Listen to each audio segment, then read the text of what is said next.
unang panahon sa isang kakaibang maliit na bayan. May nakatirang isang mausisa na 6 na taong gulang na nagngangalang Lily. Sa mga mata na puno ng pagtataka at isang pusong puno ng imahinasyon, sinimulan niya ang araw-araw na pakikipagsapalaran sa kanyang likod bahay.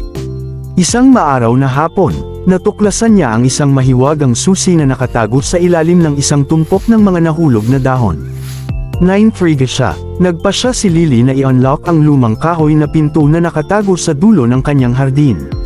Sa kanyang pagkamangha, humantong ito sa isang mahiwagang lupain kung saan magkakasamang nabubuhay ang mga nagsasalitang hayop at palakaibigang diwata. Itinuro sa kanya ng mga bagong kaibigan ni Lily ang wika ng mga paro-paro at ang sining ng paghiling sa mga buto ng dandelion.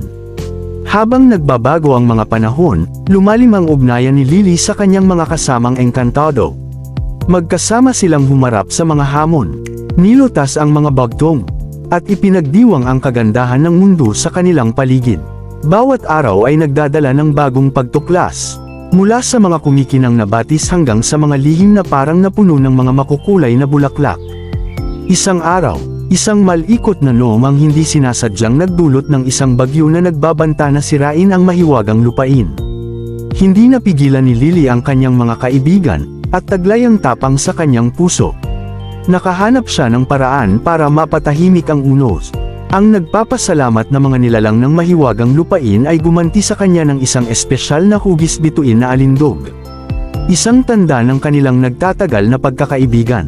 Paglubog ng araw sa kanyang pambihirang araw, umuwi si Lily dala ang susi, pinahahalagahan ang mahiwagang mo-apat endo sa kanyang puso. Mula sa araw na iyon, naging kakaiba ang ordinaryong bayan at ang kanyang likod bahay. Dahil nalaman ni Lily na ang mahika ay umiiral hindi lamang sa malalayong lugar kundi pati na rin sa walang hangganang kaharian ng imahinasyon ng isang bata.